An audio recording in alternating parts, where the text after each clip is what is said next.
জেলাকে ফাইলেরিয়া মুক্ত করতে দক্ষিণ দিনাজপুর জেলা প্রশাসন ও জেলা স্বাস্থ্য দপ্তরের যৌথ উদ্যোগে শুরু হলো মার্চ ড্রাগ অ্যাডমিনিস্ট্রেশন কর্মসূচি। সোমবার বালুরঘাট আদর্শ উচ্চ বিদ্যালয়ে আয়োজিত এক অনুষ্ঠানে কর্মসূচির শুভ সূচনা করেন জেলা শাসক বিজিন কৃষ্ণা। উপস্থিত ছিলেন জেলা মুখ্য স্বাস্থ্য আধিকারিক সুদীপ দাস, বালুরঘাট পৌরসভার চেয়ারম্যান অশোক মিত্র সহ অন্যান্য প্রশাসনিক ও স্বাস্থ্য দপ্তরের আধিকারিকরা। জেলা প্রশাসন সূত্রে জানা গেছে, ফাইলেরিয়া মুক্ত জেলা গড়তে প্রথম ধাপে কর্মসূচির মাধ্যমে ওষুধ সেবন শুরু হয়েছে। পরবর্তীকালে স্বাস্থ্যকর্মীরা বাড়ি বাড়ি গিয়ে সাধারণ মানুষকে ফাইলেরিয়ার ওষুধ খাওয়ানোর ব্যবস্থা করবেন। প্রশাসনের লক্ষ্য, জেলার প্রতিটি মানুষকে ফাইলেরিয়া প্রতিরোধী ঔষধ সেবন করিয়ে রোগ নির্মূল করা। জেলা স্বাস্থ্য দপ্তরের পক্ষ থেকে নাগরিকদের এই কর্মসূচিতে স্বতঃস্ফূর্তভাবে অংশগ্রহণের আহ্বান জানানো হয়েছে।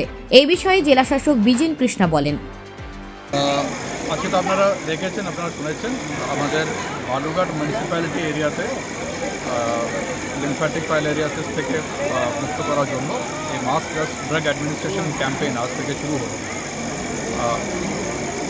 আমাদের এক সপ্তাহ চলবে এই প্রোগ্রাম। প্রত্যেকটা বাড়িতে গিয়ে এখানকার প্রত্যেকটা মানুষকে যে এক্সেপশনস ক্রাইটেরিয়া আছে তার বাইরে আমরা টার্গেট করছি প্রায় 1,60,000-এর উপরে মানুষকে এই ওষুধ খাওয়ানো হবে।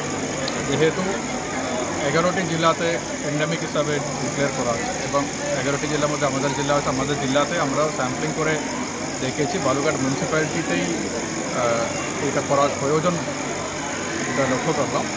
তো এই ক্যাম্পেইন আজ থেকে শুরু হলো। একটি ভালো করে সচেতনতা বাড়ানোর জন্য প্রচেষ্টা চলছে। বিভিন্ন অফিস, বিভিন্ন আমাদের জনপ্রতিনিধিদের সহযোগিতায়, ওনাদের নেতৃত্বে বিভিন্ন জায়গাতে অলরেডি একটা ক্যাম্পেইন হয়ে গেছে। এই ক্যাম্পেইনের ভিত্তিতে আমরা এই কাজটা করতে যাচ্ছি। তো আশা করছি সবাই সহযোগিতা করবেন এবং প্রত্যেকজনকে এই ওষুধটা খাইয়ে দিলে আমরা যেটা এক্সপেক্ট করছি, এই ফাইলেরিয়াসিস রোগ থেকে যখন আমাদের রাজ্য যখন মুক্ত হবে বা যখন দেশ যখন মুক্ত হবে, তার একটি গুরুত্বপূর্ণ ভূমিকা বালুরঘাটও প্লে করবে, এটা আছে। বালুরঘাট থেকে রিপন ভৌমিকের প্রতিবেদন, নিউজ টুডে।